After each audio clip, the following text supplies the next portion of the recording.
Baik, perkenalkan nama saya Kristina Hia, NIM 17029030, berasal dari Prodi Pendidikan Matematika. Di sini, saya akan menampilkan proposal yang saya buat yang berjudul Pengaruh Disposisi Matematis terhadap Kemampuan Komunikasi Matematis Siswa kelas 10 MIPA SMA Negeri 6 Padang.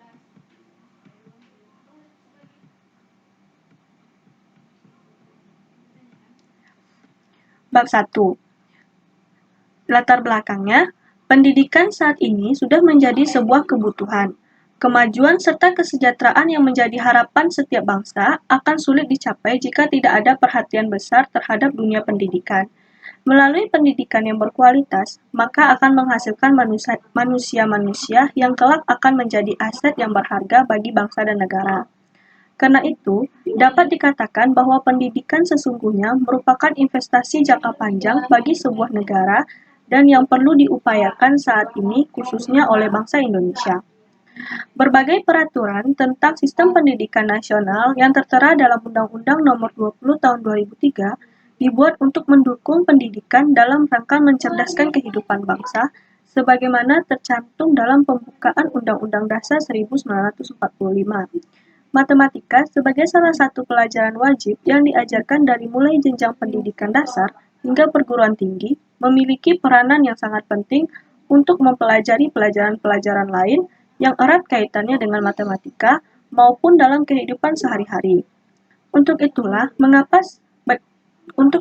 sebagai seorang pendidik, penting sekali untuk memperhatikan keberhasilan belajar peserta didiknya, terutama dalam pelajaran matematika.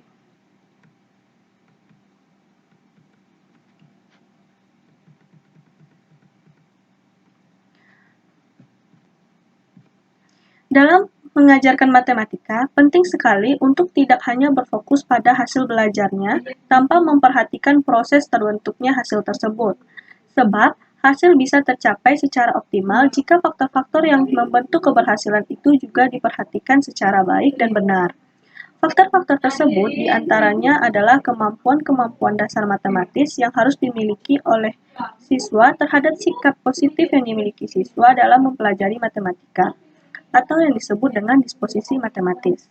Menurut NCTM tahun 2000, dalam belajar matematika, siswa dituntut untuk memiliki kemampuan pemahaman, pemecahan masalah, komunikasi, dan koneksi matematis. Pada umumnya, dalam suatu pelajaran matematika, siswa memecahkan masalah yang disediakan oleh seorang guru atau buku dengan tujuan supaya siswa dapat mengerti dan menjawab soal yang diberikan oleh guru dengan benar. Akan tetapi, dalam prosesnya, siswa jarang sekali diberi kesempatan untuk mengungkapkan pertanyaan ataupun dimintai penjelasan asal mula mereka mendapatkan jawaban. Hal ini mengakibatkan siswa jarang sekali berkomunikasi dalam matematika. Menurut Suryadi tahun 2008 bahwa cara tradisional mengajar yang umum digunakan dalam mengajar matematika di Indonesia tidak memiliki banyak kesempatan untuk mengkomunikasikan ide-ide mereka. Guru cenderung mendominasi komunikasi kelas oleh menjelaskan konsep, menunjukkan contoh, dan membimbing pertanyaan dan jawaban atau diskusi.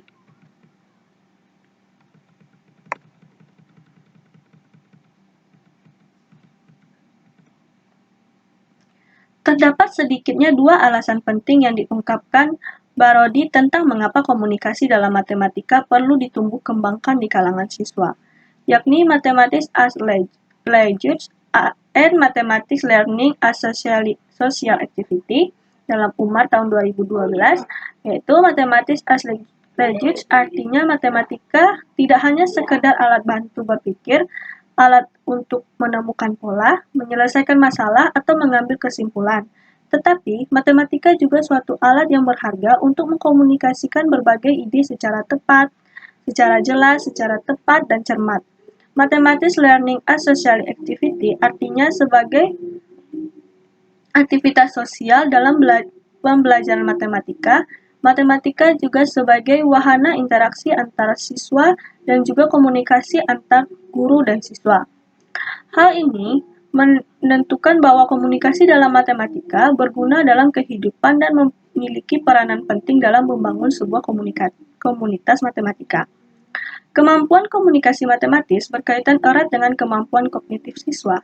Herman menyatakan bahwa dengan mengajak dan membiasakan siswa mengkomunikasikan apa yang dipelajarinya, maka akan meningkatkan pemahaman siswa.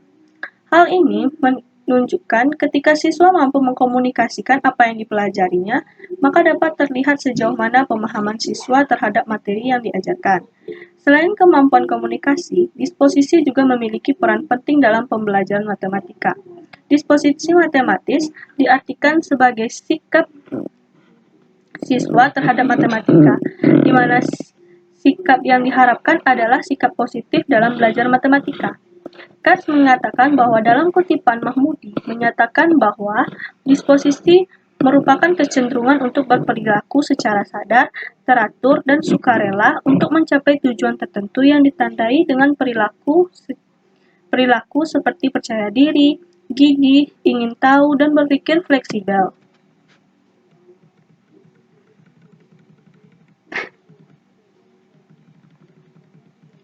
Berdasarkan penjelasan di atas, maka peneliti merasa tertarik untuk melakukan penelitian mengenai bagaimanakah pengaruh disposisi matematis terhadap kemampuan komunikasi matematis siswa.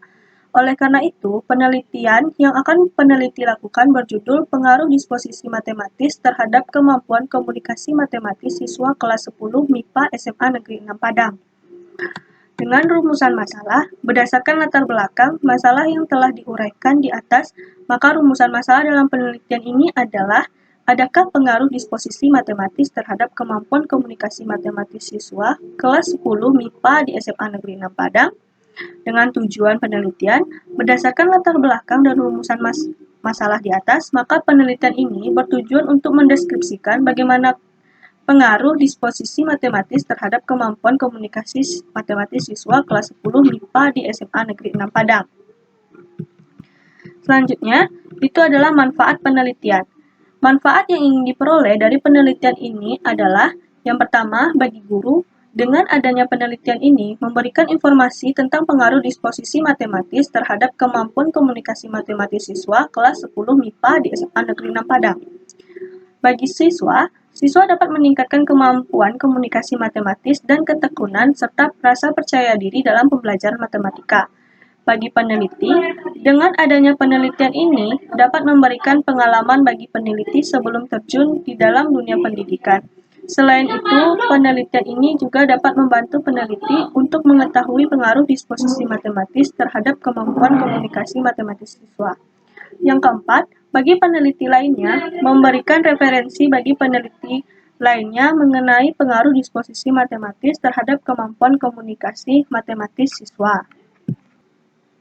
Bab 2, yaitu kajian teori. Yang pertama, kajian pustaka. Sebagai referensi untuk penelitian ini, peneliti telah melakukan beberapa tinjauan, beberapa karya ilmiah yang berhubungan dengan penelitian yang peneliti lakukan. Penelitian yang dilakukan oleh Norma Izzati yang berjudul Pengaruh Kemampuan Koneksi dan Disposisi Matematis Terhadap Hasil Belajar Geometri Bidang Datar Mahasiswa IAIN Syekh Nurjati Cirebon. Hasil dari penelitian ini adalah terdapat hubungan positif antara kemampuan koneksi dan disposisi matematis terhadap hasil belajar geometri bidang datar mahasiswa IAIN Syekh Nurjati Cirebon. Perbedaan penelitian ini dengan penelitian yang akan dilaksanakan penulis adalah variabel dan objeknya. Pada penelitian ini dilakukan kemampuan koneksi matematis dan objeknya adalah mahasiswa. Sedangkan penelitian yang akan diteliti oleh penulis adalah kemampuan komunikasi matematis dengan objeknya adalah siswa. Penelitian Lisa Lestari dan kawan-kawan tahun 2016 Universitas Jember yang berjudul Analisis Pengaruh Disposisi Matematis terhadap hasil belajar materi integral tertentu siswa kelas 12 IPA 2 SMA Negeri 6 Jember. Dari penelitian tersebut menghasilkan kesimpulan bahwa ada pengaruh positif disposisi matematis terhadap hasil belajar integral siswa. Kesamaan hasil penelitian ini dengan penelitian yang akan peneliti lakukan terletak pada variabel independennya, yaitu disposisi matematis. Sedangkan perbedaan terletak pada variabel dependennya, Pada penelitian ini, variabel dependennya adalah hasil belajar materi integral, sedangkan peneliti variabel dependennya adalah kemampuan komunikasi matematis. Penelitian oleh Putri Risti dan kawan-kawan tahun 2018, Universitas Muhammadiyah, Profesor Dr. Hamka, yang berjudul Hubungan Disposisi Matematis terhadap Kemampuan Komunikasi Matematis Siswa Kelas 7 di SMP Negeri 24 Jakarta.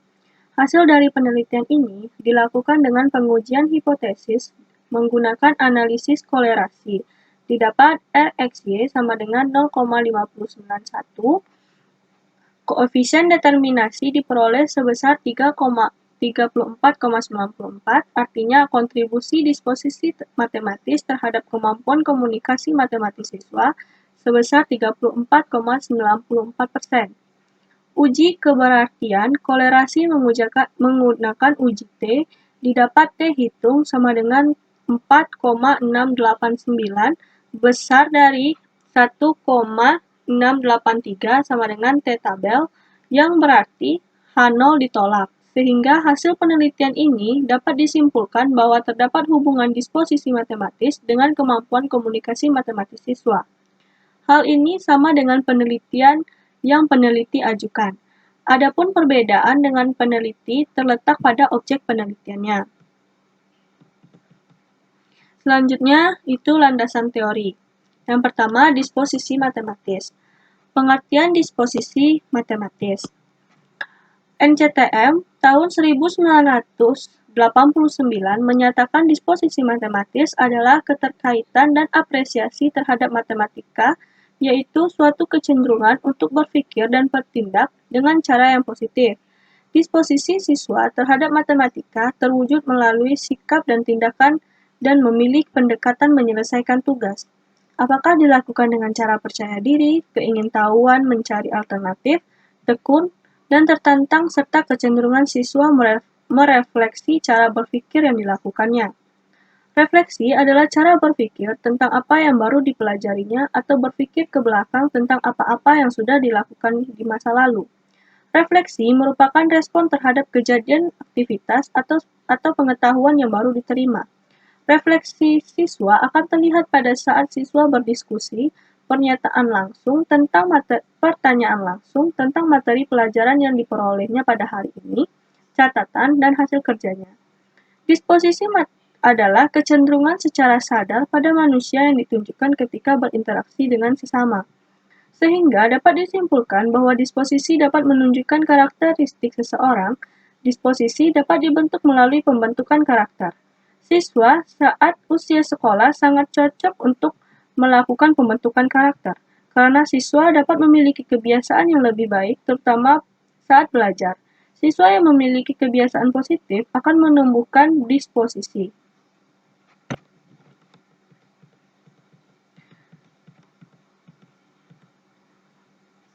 Menurut Herdiana dan Sumarmo, memiliki disposisi yang tinggi pada individu akan membentuk individu yang tangguh, ulet, bertanggung jawab, memiliki motivasi, berprestasi yang tinggi, serta membantu siswa mencapai hasil terbaiknya. Siswa yang memiliki kebiasaan tersebut dapat memberikan pengaruh positif terhadap perkembangannya. Pelajaran matematika tidak hanya dimaksudkan untuk mengembangkan kemampuan kognitif matematis, melainkan juga ranah afektif.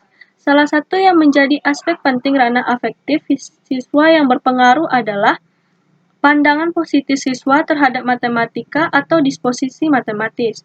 Sumarmo berpendapat bahwa kecenderungan berbuat dan berpikir matematik seperti itu dengan istilah disposisi matematik. Kata disposisi atau disposition secara termologi sepadan dengan kata sikap. NCTM menyatakan bahwa disposisi matematis adalah keterkaitan dan apresiasi terhadap matematika, suatu kecenderungan untuk berpikir dan bertindak dengan cara yang positif. Kilpatrick, Swofford, dan Findel menyebutkan nama lain dari disposisi sebagai produksi disposition yang berkenaan dengan kecenderungan untuk melihat pengertian dalam matematika, merasa bahwa hal tersebut berguna dan bermanfaat, percaya bahwa usaha yang terus-menerus dalam hasil belajar matematika, dan melihat diri sendiri sebagai siswa yang aktif serta pelaku dalam bidang matematika. Dengan kata lain, siswa membangun kompetensi strategi dalam belajar, maka sikap dan kepercayaan mereka akan semakin positif dalam belajar matematika. Disposisi matematis siswa dikatakan baik jika siswa tersebut menyukai masalah-masalah yang merupakan tantangan serta melibatkan dirinya secara langsung dalam menemukan atau menyelesaikan masalah. Selain itu, siswa merasakan dirinya mengalami proses belajar saat menyelesaikan tantangan tersebut. Dalam prosesnya, siswa merasakan munculnya kepercayaan diri, pengharapan, dan kesadaran untuk melihat kembali hasil berpikirnya. Perkins, Jay, dan Fishman dalam Maxwell tahun 2001 halaman 31 mengungkapkan bahwa disposisi mengandung 3 serangkai elemen yang saling terkait, yakni 1. Kecenderungan, yang merupakan bagaimana sikap siswa terhadap tugas. 2. Kepekaan, yang merupakan sikap siswa terhadap kesepakatan atau kesiapan dalam menghadapi tugas. Yang ketiga, kemampuan, yang merupakan kemampuan siswa untuk melewati dan melengkapi terhadap tugas yang sesungguhnya. Indikator-indikator disposisi matematis. Indikator disposisi matematis secara umum antara lain 1. Percaya diri. Percaya diri adalah sikap positif seorang individu yang memampukan dirinya untuk mengembangkan penilaian positif baik terhadap diri sendiri maupun terhadap lingkungan atau situasi yang dihadapinya. Ada beberapa ciri atau karakteristik individu yang mempunyai rasa percaya diri yang profesional, antara lain, percaya akan kompetensi atau kemampuan diri. 2. Tidak terdorong untuk menunjukkan sikap konformis. 3. Berani menerima dan menghadapi penolakan. 4. Memiliki internal locus of control. 5. Mempunyai cara pandang yang positif. 6. Memiliki harapan yang realistik. Selanjutnya, yang kedua yaitu keingintahuan. Keingintahuan adalah sikap dan tindakan yang selalu berupaya untuk mengetahui lebih mendalam dan meluas dari apa yang dipelajarinya. Menurut Wardani, terdapat 4 indikator keingintahuan di antaranya sering mengajukan pertanyaan, melakukan penyelidikan, antusias atau semangat dalam belajar, dan banyak membaca atau mencari sumber lain. Yang ketiga, itu ada fleksibel.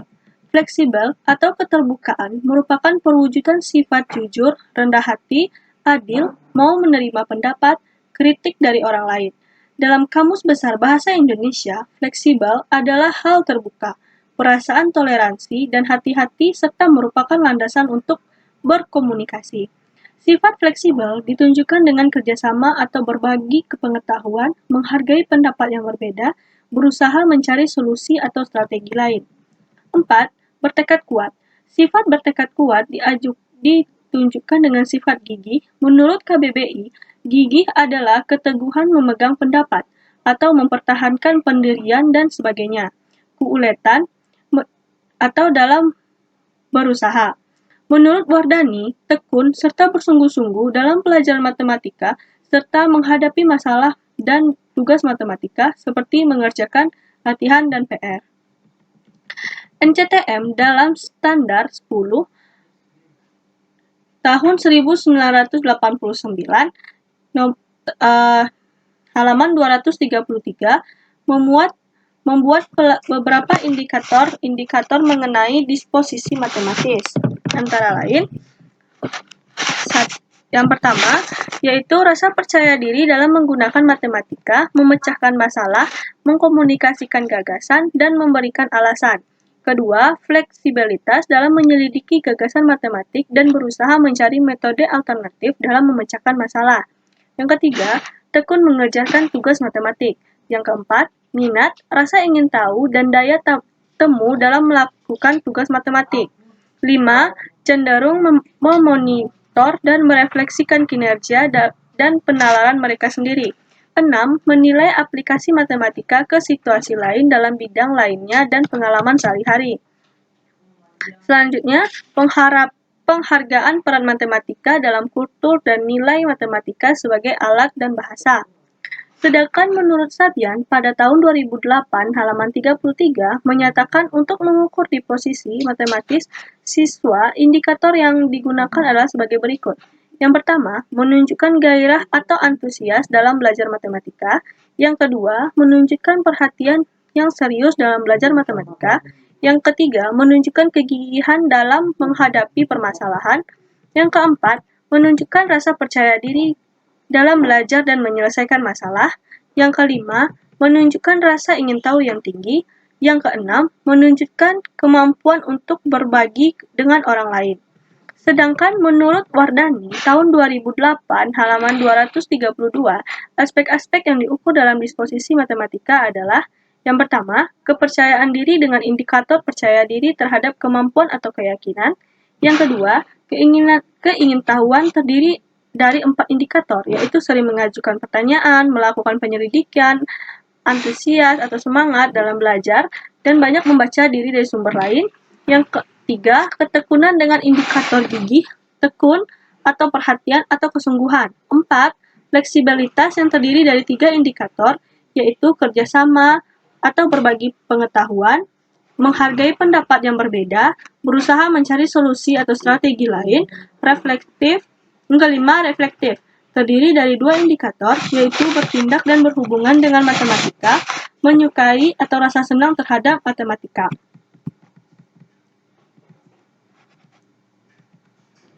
Dari indikator di atas, peneliti menyimpulkan dan mengambil indikator disposisi matematis sebagai berikut. Yang pertama, rasa percaya diri terhadap matematika. Yang kedua, keingintahuan terhadap matematika. Yang ketiga, ketekunan mengerjakan tugas matematika. Dan yang keempat, kerjasama serta menghargai pendapat yang berbeda. Yang kedua, itu kemampuan komunikasi matematis.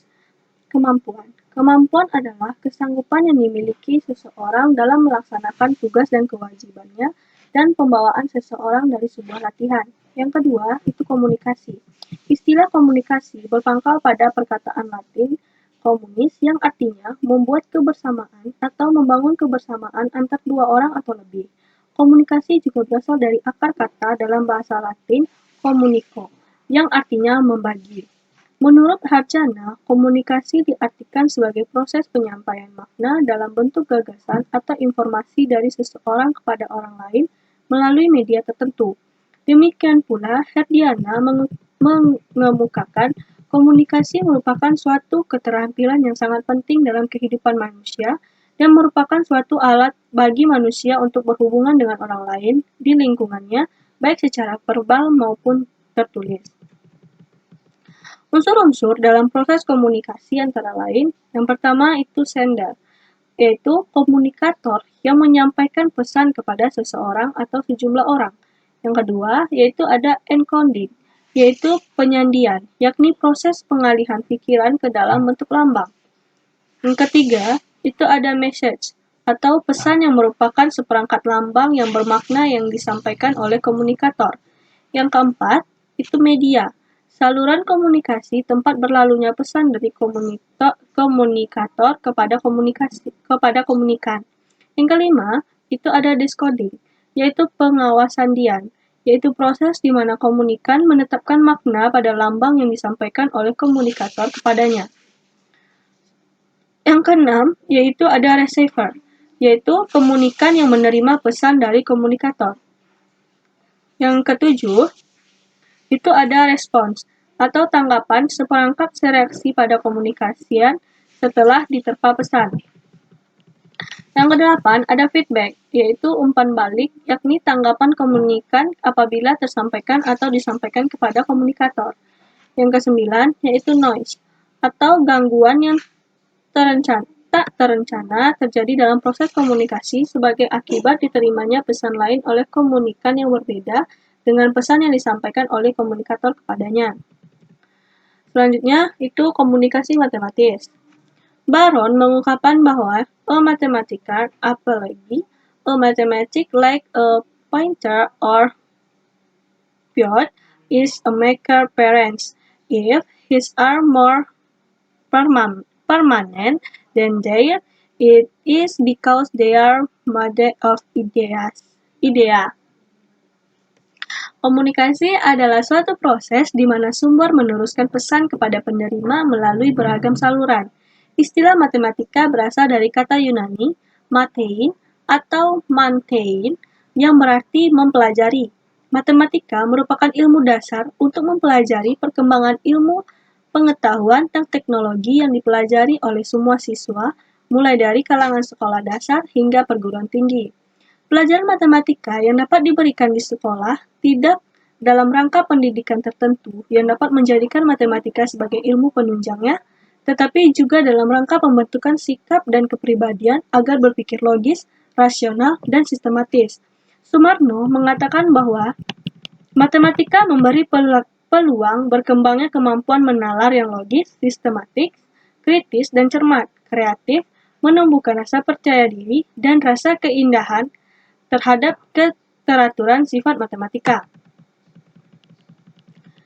Menurut Jazuli, kemampuan komunikasi matematika merupakan bagian yang sangat penting dalam pembelajaran matematika. Melalui komunikasi, ide matematika dapat dieksplorasi dalam perspektif. Cara berpikir siswa dapat dipertajam, pertumbuhan pemahaman dapat diukur, pemikiran siswa dapat dikonsolidasikan dan diorganisir, pengetahuan matematika dan pengembangan masalah siswa dapat dibentuk.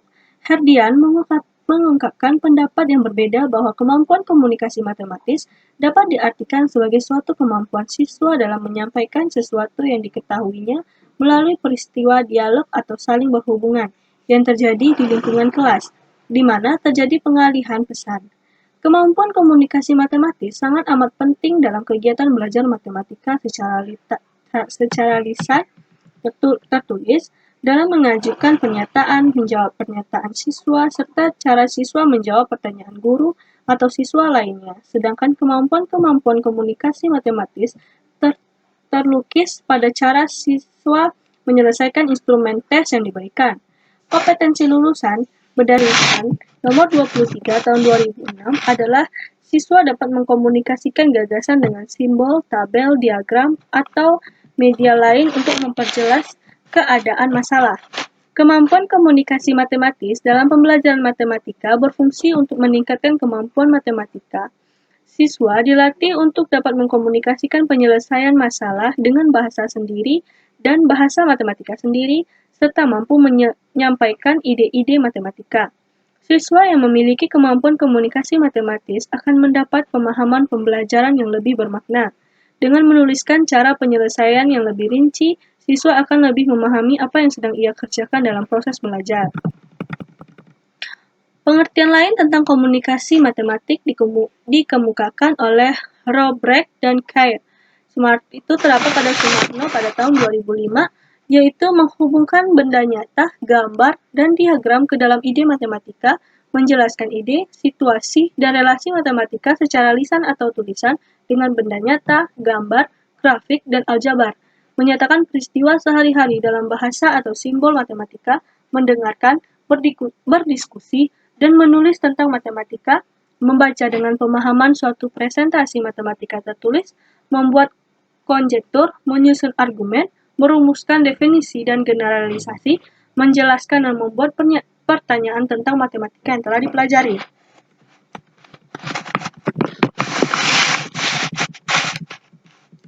Askin berpendapat bahwa kemampuan komunikasi matematis yaitu membantu siswa menajamkan cara berpikir sebagai alat untuk menilai pemahaman siswa, membantu siswa mengorganisasi pengetahuan matematik mereka. NCTM dalam prinsipal dan standar for school matematik merumuskan standar komunikasi untuk menjamin kegiatan pembelajaran matematika yang mampu mengembangkan kemampuan siswa, yaitu yang pertama, menyusun dan memadukan pemikiran matematika melalui komunikasi. Yang kedua, mengkomunikasikan pemikiran matematika secara logis dan sistematis kepada sesama siswa, guru maupun orang lain. Yang ketiga, menganalisis dan mengevaluasi pemikiran dan strategi matematik orang lain.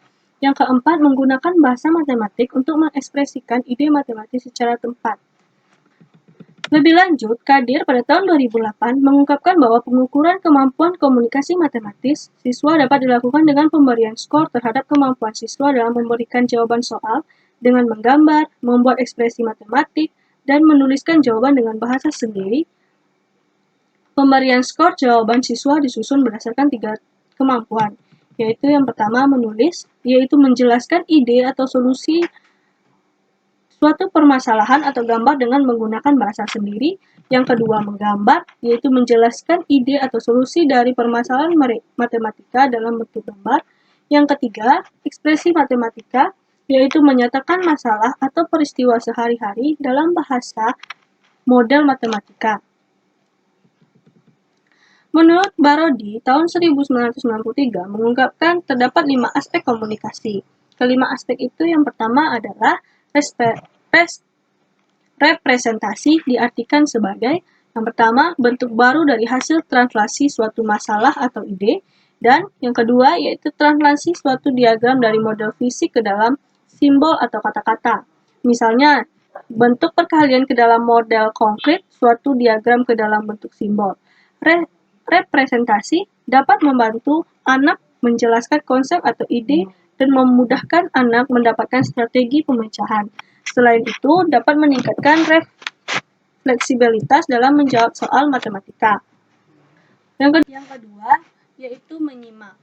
Dalam proses diskusi, aspek mendengar salah satu aspek yang sangat penting. Kemampuan siswa dalam memberikan pendapat atau komentar sangat terkait dengan kemampuan dalam mendengarkan topik-topik utama atau konsep esensial yang didiskusikan. Siswa sebaiknya menyimak dengan hati-hati manakala ada pertanyaan dan komentar dari temannya. Barodi mengatakan menyimak secara hati-hati terhadap pertanyaan teman dalam satu grup juga dapat membantu siswa mengkonstruksi lebih lengkap pengetahuan matematika dan mengatur strategi jawaban yang lebih efektif. Yang ketiga, yaitu membaca. Kemampuan membaca merupakan kemampuan kompleks karena di dalamnya terkait aspek mengingat, memahami, membandingkan, menemukan, menganalisis, mengorganisasikan, dan akhirnya apa yang terkandung di dalam bacaan. Diskusi merupakan sarana bagi seseorang untuk dapat mengungkapkan dan merefleksikan pemikiran-pemikirannya terhadap materi yang diajarkan. Gokale menyatakan aktivitas siswa dalam diskusi tidak hanya mengikat daya tarik antara partisipan tetapi juga dapat meningkatkan cara berpikir kritis. Barodi menguraikan beberapa kelebihan dari diskusi, antara lain dapat mempercepat pemahaman materi pembelajaran dan kemahiran menggunakan strategi. Yang kedua, membantu siswa mengkonstruksi pemahaman matematik. Yang ketiga, menginformasikan bahwa para ahli matematik biasanya tidak memecahkan masalah sendiri, tetapi membangun ide bersama pakar lainnya dalam satu tim, dan membantu siswa menganalisis dan memecahkan masalah secara bijaksana. Yang kelima itu menulis. Kegiatan yang dilakukan dengan sadar untuk mengungkapkan dan merefleksikan pemikiran dipandang sebagai proses berpikir keras yang dituangkan di dalam kertas. Menulis adalah alat yang bermanfaat dari berpikir karena siswa memperoleh pengalaman matematika sebagai suatu aktivitas yang kreatif. Sedangkan menurut Manzo, menulis dapat meningkatkan taraf berpikir siswa ke arah yang lebih tinggi. Beberapa peran penting komunikasi matematis dalam pembelajaran matematika dikemukakan Aiskin di antaranya. Yang pertama, melalui komunikasi, ide matematika dapat digali dalam berbagai perspektif. Yang kedua, mempertajam cara berpikir untuk meningkatkan kemampuan melihat keterkaitan antara konten matematika. Yang ketiga, untuk mengukur pemahaman matematis. Yang keempat, mengorganisasi cara berpikir.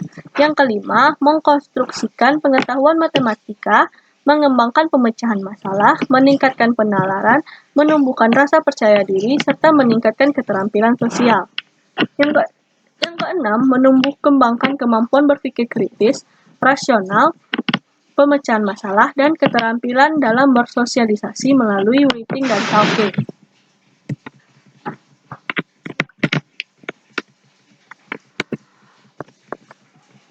Tujuan mengembangkan kemampuan komunikasi matematis dalam pembelajaran dikemukakan NCTM sebagai berikut.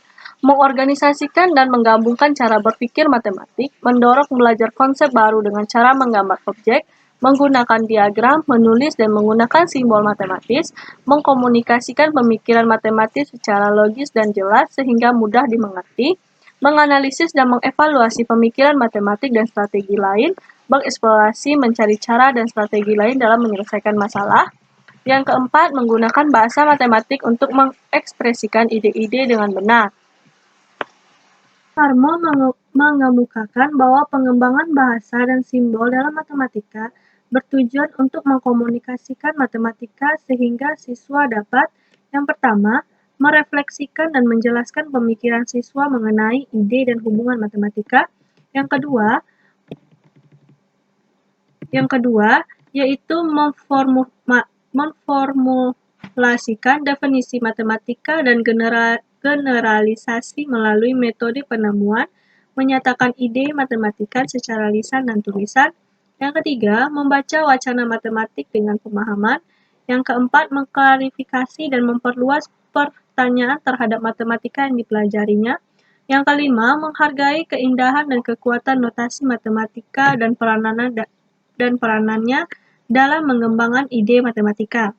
Beberapa saran untuk mengembangkan kemampuan komunikasi matematis diantaranya adalah melatih kebiasaan siswa untuk menjelaskan jawabannya. Yang kedua, memberikan tanggapan jawaban dari orang lain dan melatih siswa berdiskusi, menyatakan, menjelaskan, menggambarkan, mendengar, menanyakan, dan bekerja sama dalam kelompok kecil. Yang ketiga, yaitu ada indikator kemampuan matematis. Indikator kemampuan komunikasi matematis menurut NCTM antara lain yaitu yang pertama, memodelkan situasi-situasi dengan menggunakan gambar, grafik, dan ekspresi aljabar. Yang kedua, mengungkapkan dan menjelaskan pemikiran tentang ide-ide dan situasi matematis. Yang ketiga, menjelaskan ide dan definisi matematis. Yang keempat, membaca, mendengarkan, menginterpretasikan, dan yang kelima, mendiskusikan ide-ide matematis dan membuat dugaan-dugaan dan alasan-alasan yang meyakinkan. Yang keenam, menghargai nilai notasi matematika dan disiplin ilmu lainnya. Serupa dengan rincian indikator dari NCTM, Sumarmo merinci indikator komunikasi matematis ke dalam beberapa kegiatan matematis, antara lain, yang pertama, menyatakan benda-benda nyata, situasi, dan peristiwa sehari-hari ke dalam bentuk model matematika, yaitu seperti gambar, tabel, diagram, grafik, dan ekspresi aljabar. Yang kedua, menjelaskan ide dan model matematika. Yang ketiga, yaitu menjelaskan dan membuat pertanyaan matematika yang dipelajari. Yang keempat, mendengarkan, berdiskusi, dan menulis tentang matematika. Yang kelima, membaca dengan pemahaman suatu presentasi tertulis. Yang keenam, membuat konjektur, menyusun argumen, merumuskan definisi, dan generalisasi. Selanjutnya, indikator komunikasi yang dijelaskan pada dokumen Peraturan Dirjen Dikdames nomor 506/C Peraturan Pemerintah -2004. Antara lain, yang pertama, yaitu menyajikan pernyataan matematika secara lisan, tertulis, gambar, dan diagram. Yang kedua, mengajukan dugaan. Yang ketiga, melakukan manipulasi matematika. Yang keempat, menarik kesimpulan, menyusun bukti, dan memberikan alasan atau bukti terhadap beberapa solusi. Yang kelima, menarik kesimpulan dari pernyataan. Yang keenam, memeriksa kesahihan suatu argumen. Yang keenam, mengemukakan pola atau sifat dari gejala matematis untuk membuat generalisasi. Indikator kemampuan siswa dalam komunikasi matematik pada pembelajaran matematika menurut NCTM dapat dilihat dari yang pertama, kemampuan mengekspresikan ide-ide matematis melalui lisan, tulisan, dan mendemonstrasikannya serta menggambarkannya secara visual. Yang kedua, kemampuan memahami, menginterpretasi, dan mengevaluasi ide-ide matematik baik secara lisan, tulisan, maupun dalam bentuk visual lainnya. Yang ketiga, kemampuan dalam menggunakan istilah-istilah, notasi-notasi matematika, dan struktur-strukturnya untuk mengkaji ide-ide serta menggambarkan hubungan-hubungan dengan model-model situasi. Indikator kemampuan Komunikasi matematis lainnya dikemukakan oleh Kementerian Pendidikan Ontario tahun 2005 sebagai berikut. Yang pertama, written text, yaitu memberikan jawaban dengan menggunakan bahasa sendiri, membuat model, situasi, atau persoalan menggunakan lisan, tulisan, konkret, grafik, dan aljabar, menjelaskan dan membuat pernyataan tentang matematika yang telah dipelajari, mendengarkan, mendiskusikan, dan menulis tentang matematika, membuat konjektur, menyusun argumen, dan generalisasi. Yang kedua yaitu drawing, yaitu merefleksikan benda-benda nyata, gambar, dan diagram ke dalam ide-ide matematika. Yang ketiga yaitu mathematical expression, yaitu mengekspresikan konsep matematika dengan menyatakan peristiwa sehari-hari dalam bahasa atau simbol matematika. Dari beberapa indikator di atas, peneliti merumuskan kesimpulan dalam menetapkan indikator yang digunakan dalam penelitian sebagai berikut. Yang pertama, membuat model situasi persoalan menggunakan lisan, tulisan, konkret, grafik, dan aljabar. Yang kedua, merefleksikan benda-benda nyata, gambar, dan diagram ke dalam ide-ide matematika. Yang ketiga, mengekspresikan konsep matematika dengan menyatakan peristiwa sehari-hari dalam bahasa atau simbol matematika. Faktor-faktor kemampuan komunikasi matematis. Menurut Muhammad Rizky Fauzan, faktor-faktor yang mempengaruhi kemampuan komunikasi matematis antara lain, yang pertama gaya belajar. Gaya belajar merupakan cara konsisten yang dilakukan oleh seseorang dalam menangkap stimulus atau informasi, cara mengingat atau berpikir, dan cara memecahkan masalah. Yang kedua, pengalaman awal. Pengalaman terhadap penyelesaian tugas-tugas matematis baik soal cerita maupun soal aplikasi. Yang ketiga, sikap siswa dalam menyelesaikan persoalan matematika. Sikap siswa dalam menyelesaikan persoalan matematika seperti kegigihan dan tidak mudah menyerah serta percaya diri dan fleksibel. Berbeda dengan yang diungkapkan oleh Fujiati dan Mastur, faktor yang mempengaruhi kemampuan komunikasi matematis yaitu yang pertama motivasi. Motivasi adalah adanya dorongan atau keinginan individu untuk menyelesaikan permasalahan yang sedang dihadapinya. Yang kedua, yaitu kemandirian belajar siswa. Kemandirian adalah kemampuan memonitor, meregulasi, mengontrol aspek kognisi, motivasi, dan perilaku diri sendiri dalam belajar. Rumusan hipotesis. Rumusan hipotesis merupakan suatu jawaban yang bersifat sementara terhadap permasalahan penelitian, sampai terbukti melalui data yang terkumpul. Hipotesis dalam penelitian ini terbagi menjadi dua jenis hipotesis. Yang pertama, itu H0, tidak ada pengaruh disposisi matematis terhadap kemampuan komunikasi matematis siswa kelas 10 MIPA di SMA Negeri 6 Padang. H1-nya, ada pengaruh disposisi matematis terhadap kemampuan komunikasi matematis siswa kelas 10 MIPA di SMA Negeri 6 Padang. Bab 3, yaitu metode penelitian. Jenis penelitian.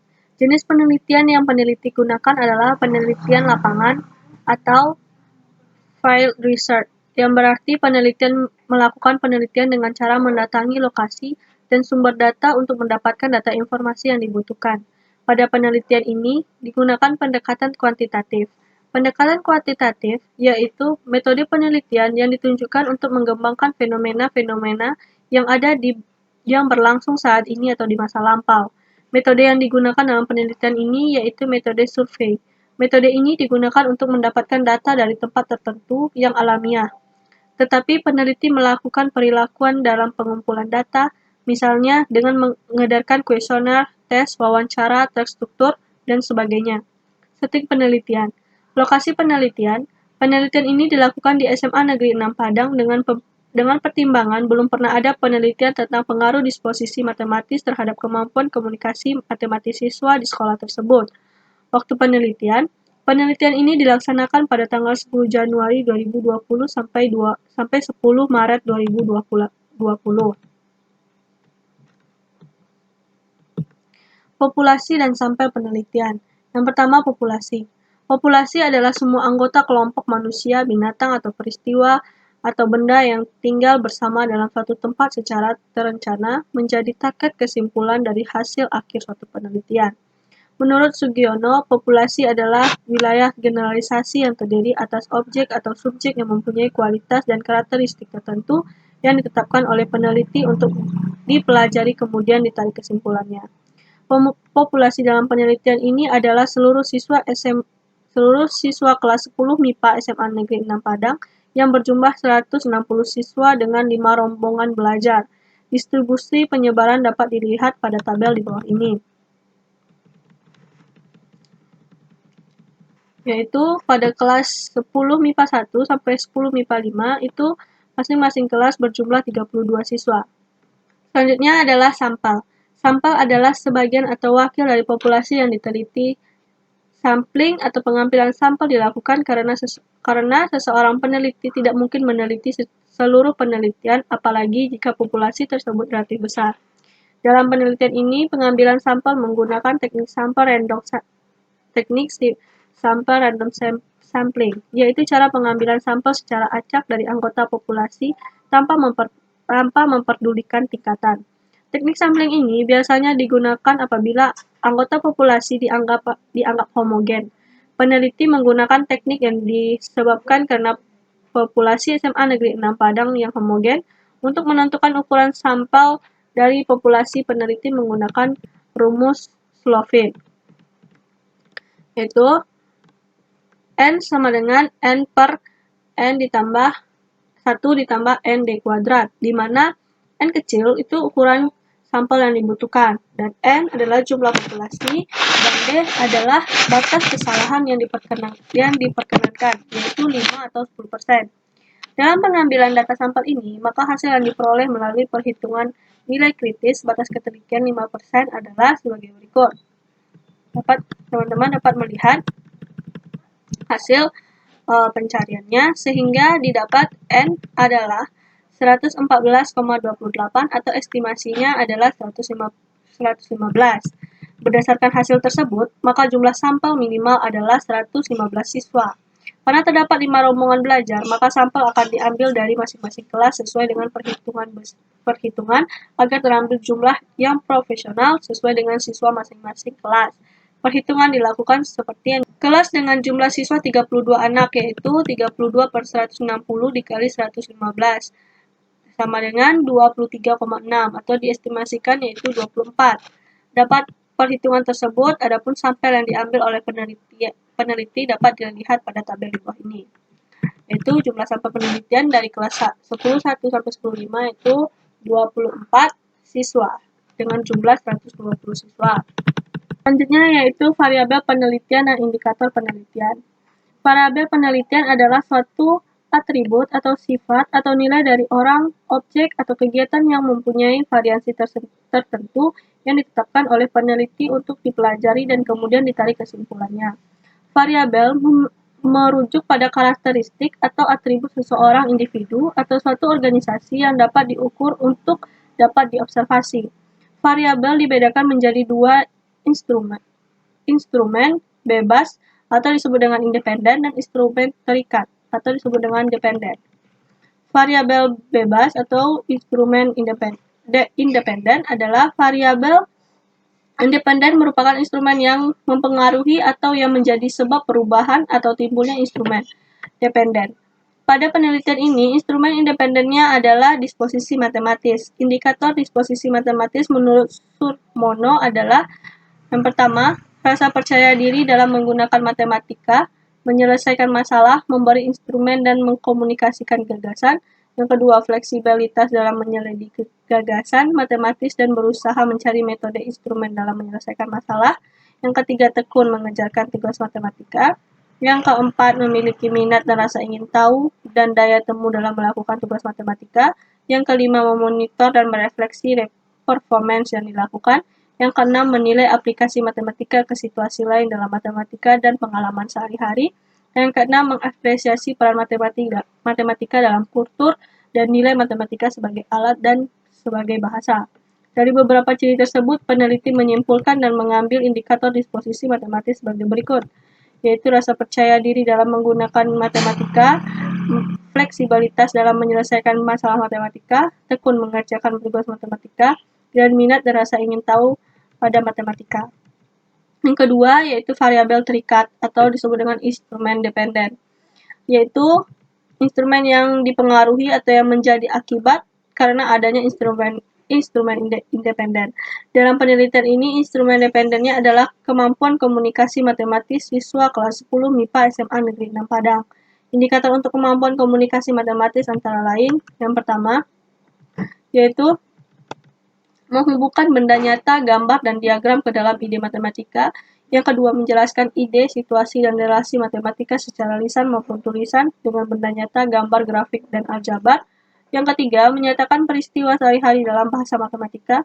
Yang keempat, mendengarkan diskusi dan menulis tentang matematika. Yang kelima, membaca dengan pemahaman yang suatu presentasi matematika tertulis. Yang keenam, menyusun pertanyaan matematika yang relevan dengan situasi masalah. Yang keenam, membuat konjektur, menyusun instrumen, dan merumuskan definisi dan generalisasi. Dari beberapa indikator tersebut, peneliti mengambil kesimpulan dalam menetapkan indikator yang digunakan dalam penelitian nantinya, yaitu yang pertama, membuat model situasi atau persoalan menggunakan tulisan konkret, grafik, dan aljabar. Kedua, merefleksikan benda-benda nyata, gambar, dan diagram ke dalam ide matematika. Yang ketiga, yaitu mengekspresikan konsep matematika dengan menyatakan peristiwa sehari-hari dalam bahasa atau instrumen matematika. Teknik pengumpulan data. Metode pengumpulan data dalam penelitian ini adalah metode tes, angket, atau kuesioner. Metode tes adalah serentetan pertanyaan atau latihan serta alat lain yang digunakan untuk mengukur keterampilan, pengetahuan, integrasi, kemampuan, atau bakat yang dimiliki oleh individu atau kelompok. Tes diartikan sebagai suatu pengukur yang mempunyai standar objektif sehingga dapat dipergunakan secara meluas dan betul-betul dapat membandingkan keadaan fisiologi dan keadaan psikologi individu. Dalam penelitian ini, metode tes digunakan untuk memperoleh data skor kemampuan komunikasi matematis siswa. Tes yang digunakan merupakan tes uraian. Tes uraian adalah tes yang jawaban dapat diberikan dalam bentuk menuliskan pendapat berdasarkan pengetahuan yang dimiliki. Tes ini menuntut kemampuan siswa untuk mengemukakan, menyusun, dan memadukan gagasan yang telah dimilikinya. 2. Kuesioner atau angket. Kuesioner atau angket merupakan alat untuk mengumpulkan data yang berupa pertanyaan yang disampaikan kepada responden yang dijawab secara tertulis. Angket merupakan instrumen evaluasi non-tes yang berupaya mengukur di ranah afektif di dalam kelas maupun di luar kelas. Pada penelitian ini, jenis angket yang digunakan adalah angket tertutup, sehingga responden tinggal memilih jawaban saja. Angket ini juga merupakan angket langsung, yang dimana angket ini dijawab langsung oleh responden tentang dirinya bukan orang lain. Angket digunakan untuk mengetahui skala disposisi matematis siswa dalam pembelajaran matematika. Yang ketiga, yaitu wawancara. Wawancara digunakan sebagai teknik pengumpulan data apabila ingin melakukan studi pendahuluan untuk menemukan permasalahan yang harus diteliti, dan juga apabila peneliti ingin mengetahui hal-hal yang dari responden yang lebih mendalam dan jumlah respondennya sedikit. Teknik ini, penulis digunakan untuk memperoleh data terkait disposisi matematis dan kemampuan komunikasi matematis siswa dalam pembelajaran matematika. Wawancara digunakan kepada guru mata pelajaran matematika di kelas 10 MIPA SMA Negeri 6 Padang. Hasil wawancara tersebut akan dipergunakan sebagai penguat data. Selanjutnya, analisis data penelitian. Yang pertama, instrumen penelitian. Instrumen penelitian adalah suatu alat yang digunakan untuk mengukur fenomena alam maupun instrumen yang diamati. Secara fungsional, instrumen penelitian adalah untuk memperoleh data yang diperoleh ketika peneliti sudah menginjak pada langkah pengumpulan informasi lapangan. Variasi jenis instrumen penelitian adalah angket, checklist, pedoman wawancara, pedoman pengamatan. Dalam penelitian ini, instrumen yang digunakan adalah angket dan tes. Angket dalam penelitian ini merupakan instrumen yang digunakan untuk mengumpulkan data disposisi matematis, sedangkan tes digunakan untuk mengukur kemampuan komunikasi matematis. Pengukuran disposisi matematis dilakukan dengan memberikan angket kepada responden. Angket disusun dengan memperhatikan indikator disposisi matematis yang telah dijelaskan sebelumnya. Berikut kisi-kisi angket disposisi matematis siswa. Di sini teman-teman dapat melihat tabel yang telah disajikan, yaitu kisi-kisi angket disposisi matematis. Yang pertama itu dengan indikator percaya diri dalam menggunakan matematika. Yang kedua, fleksibilitas dalam menyelesaikan masalah matematika. Yang ketiga, tekun mengerjakan tugas matematika. Dan keempat, yaitu minat dan rasa ingin tahu pada matematika.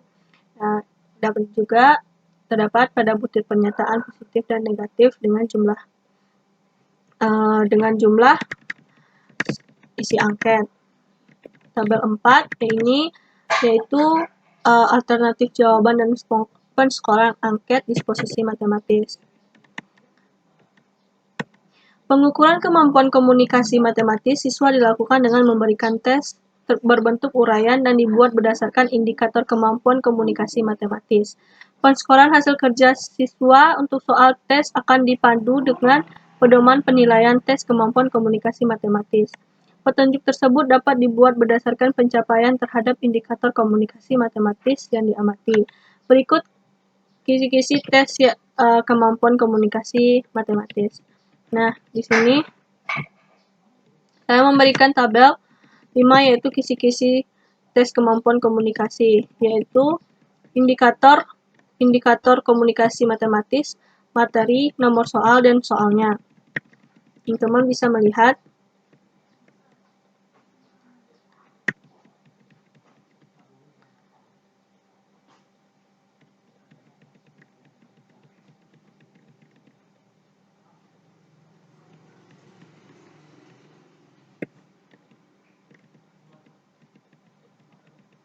Nah, tabel 6 itu berisi kisi-kisi soal tes kemampuan komunikasi matematis yang di sini yaitu untuk jawaban atas penyelesaian dari soal yang telah diberikan. Yaitu ada skor di sini adalah skor yang paling tinggi adalah 4. Sesuai dengan indikator yang telah disampaikan tadi. Teman-teman bisa melihatnya.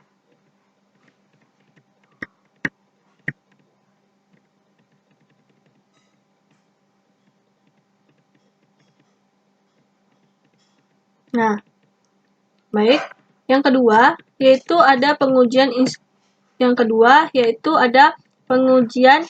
instrumen penelitian. Sebelum melakukan penelitian, instrumen yang telah dibuat terlebih dahulu dilakukan uji validitas dan reliabilitas. Berikut ini cara pengujian validitas dan uji reliabilitas instrumen yang digunakan dalam penelitian. Yang pertama, yaitu uji validitas. Uji validitas adalah suatu ukuran yang menunjukkan tingkat kevalidan atau kesahihan suatu instrumen. Tinggi rendahnya validitas instrumen menunjukkan sejauh mana data yang terkumpul tidak menyimpang dari gambaran tentang variabel yang dimaksud. Peneliti melakukan pengujian instrumen penelitian dengan menggunakan validitas konstruk, yaitu suatu tes atau instrumen ditentukan berdasarkan data hasil ukur instrumen yang bersangkutan, baik melalui uji coba maupun melalui tes atau pengukuran tes sesungguhnya. Sebelumnya, instrumen uji dicobakan terlebih dahulu dikonstruksikan kepada validator ahli. Dalam hal ini, peneliti konsultasikan dengan dosen pembimbing untuk mendapat penilaian apakah instrumen sudah sesuai dengan indikator-indikator dan dapat mudah dipahami. Validator ahli inilah yang akan menentukan apakah instrumen layak disebarkan ke responden atau tidak.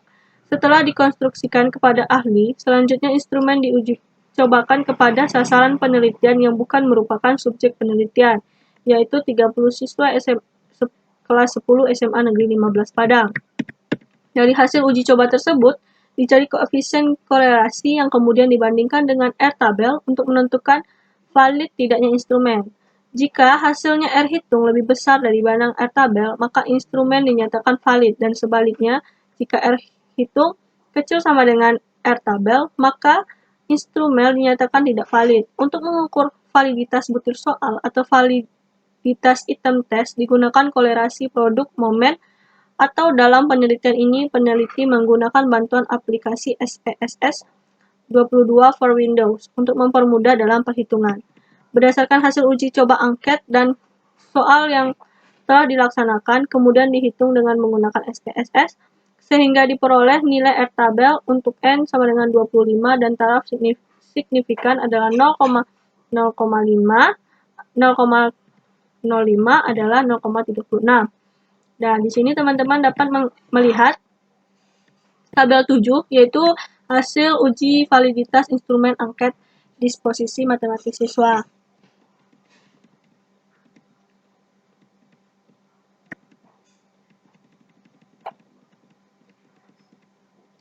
Nah, dari tabel di atas menunjukkan bahwa item disposisi matematis yang diujikan berjumlah 25 butir pertanyaan yang diperoleh 20 soal valid, yaitu pernyataan nomor 1, 2, 4, 6, 7, 8, 9, 10, 11, 12, 13, 14, 15, 16, 17, 18, 19, 20, 21, 2, dan 24. Dan 5 pernyataan tidak valid, yaitu pernyataan nomor 3, 5, 22, 23, dan 25. Nah, di sini ada tabel 8, yaitu hasil coba validitas instrumen tes kemampuan komunikasi matematis siswa. Berdasarkan tabel di atas, instrumen tes kemampuan komunikasi matematis yang diujikan berjumlah 6 butir soal uraian yang diperoleh 5 valid, yaitu nomor 1, 2, 3, 4, dan 6, dan 1 soal tidak valid, yaitu nomor 5. Pernyataan dianggap valid karena memiliki R hitung besar dari R tabel, sedangkan yang tidak valid memiliki R hitung kecil atau sama dengan R tabel. Berdasarkan hasil analisis uji coba, data di atas dapat diketahui soal yang valid dan tidak valid. Soal yang tidak valid dianggap gugur dan tidak dapat digunakan dalam penelitian. Yang kedua, yaitu uji reliabilitas instrumen. Reliabilitas atau derajat konsistensi instrumen yang bersangkutan. Reliabilitas berkenaan dengan pertanyaan, apakah suatu instrumen dapat dipercaya sesuai dengan kriteria yang telah ditetapkan. Suatu instrumen penelitian dikatakan mempunyai nilai reliabilitas yang tinggi apabila tes yang dibuat mempunyai hasil konsisten dalam mengukur yang hendak diukur. Selanjutnya, data yang diperoleh dari analisis dengan alpha Kornberg, yaitu dengan rumus seperti berikut. Nah, teman-teman dapat melihat rumus berikut. Di sini teman-teman dapat melihat tabel 9, yaitu kriteria koefisien reliabilitas. Pada SPSS dengan melihat tabel reliability statistik, kita dapat mengetahui nilai Kornberg alpha-nya, yaitu jumlah item pertanyaan. Pengambilan keputusan uji Kornberg alpha adalah jika R hitung besar atau sama dengan R tabel, maka dia reliable. Jika R hitung kecil dari R tabel, maka dia tidak reliable. Hasil pengolahan data dengan SPSS yaitu ada di tabel 10, yaitu uji reliabilitas angket disposisi matematis. Berdasarkan tabel hasil perhitungan di atas, dapat dilihat bahwa nilai alfa dari angket disposisi matematis siswa adalah 0,850. Nilai alfa tersebut yang kita anggap sebagai R hitung. Hasil ini dibandingkan dengan R tabel dengan N adalah 25, yaitu jumlah responden uji coba, dengan alfa 0,05, yang kemudian dihasilkan nilai R tabel adalah 0,36. Karena R hitung besar atau sama R tabel, maka instrumen dikatakan reliable atau dapat dipercaya untuk mengumpulkan data disposisi matematis siswa. Derajat reliabilitas angket disposisi matematis berada pada taraf yang sangat kuat. Tabel 11 yaitu uji reliabilitas kemampuan komunikasi matematis. Berdasarkan tabel hasil perhitungan di atas, dapat dilihat bahwa nilai alfa dari angket disposisi matematis adalah 0,432. Karena R hitung besar atau sama dengan R tabel, maka instrumen dikatakan reliable atau dapat dipercaya untuk mengumpulkan data kemampuan komunikasi matematis. Derajat reliabilitas tes kemampuan komunikasi matematis berada pada taraf sedang. Yang ketiga, yaitu ada uji prasyarat analisis. Yaitu yang pertama uji normalitas. Uji normalitas digunakan untuk mengetahui normal atau tidaknya suatu distribusi data. Maksudnya variabel tak bebas dan variabel bebas atau keduanya berdistribusi normal atau tidak. Secara umum, langkah-langkah pengujian normalitas data sebagai berikut. Yang pertama, merumuskan hipotesis, yaitu H0, yaitu data berdistribusi normal, dan H1, yaitu data yang tidak berdistribusi normal. Kedua, menentukan nilai uji statistik, yaitu mengurutkan data dari yang terkecil, menentukan proporsi kumulatif, dan teman-teman dapat melihat rumusnya. Yang ketiga, menentukan skor baku. Yang keempat, menentukan luas kurva. Yang kelima, menentukan nilai. Yang keenam, menentukan harga. Lalu, yang ketiga, itu menentukan nilai krisis. Yang keempat, menentukan nilai kriteria pengujian hipotesis, ya di mana jika D hitung besar atau sama dengan D tabel, maka H0 ditolak. Namun, jika D hitung kecil dari D tabel, maka H0-nya diterima. Yang kelima, yaitu memberikan kesimpulan, yaitu D hitung besar atau sama dengan D tabel, maka sampel berasal dari populasi yang berdistribusi tidak normal. Jika D hitung kecil dari D tabel, maka sampel berasal dari populasi berdistribusi normal. Untuk mempermudah perhitungan uji normalitas data dapat juga dihitung dengan bantuan SPSS, ataupun kriteria keputusan dalam uji normalitas adalah nilai signifikasi di bagian Kolmogorov-Smirnov dalam tabel Test of Normality, yaitu besar dari 0,05. Maka data berdistribusi normal, dan jika nilai signifikasinya kecil dari 0,05, maka tidak berdistribusi normal. Selanjutnya yaitu ada uji linearitas. Uji linearitas bertujuan untuk menguji apakah model linear yang diambil sudah betul-betul sesuai dengan keadaannya atau tidak. Data baik seharusnya terdapat hubungan yang linear antara variabel bebas dengan variabel terikat. Dasar pengambilan keputusan dalam uji linearitas dapat digunakan nilai signifikasi atau probabilitas, atau dengan melihat nilai F tabel dan F hitung. Jika diperoleh F hitung besar atau sama dengan F tabel, maka hubungan X dan Y adalah tidak linear. Sebaliknya, jika F hitung kecil atau sama dengan F tabel, maka hubungan antara X dan Y itu linear. Untuk mempermudah perhitungan dapat pula dilakukan dengan bantuan SPSS. Jika sig atau signifikasi pada deviation from linearity besar dari 0,05, maka hubungan antara variabel adalah linear. Sebaliknya, jika sig atau signifikasi pada deviation from linear itu kecil dari 0,05, maka hubungan antara variabel adalah tidak linear. Selanjutnya, itu ada uji keberartian regresi. Uji keberartian atau uji independen dilakukan untuk mengetahui apakah hubungan variabel dependen dengan variabel independen berarti signifikan atau tidak. Uji ini pada dasarnya termasuk dalam bagian uji asumsi klasik statistik. Uji keberartian dapat dilakukan dengan bantuan program SPSS. Kriteria pengujian H0 diterima jika nilai besar dari 0,05, maka regresi tidak berarti. Begitupun sebaliknya, jika H0 ditolak, jika sig besar kecil atau sama 0,05 berarti regresi itu berarti.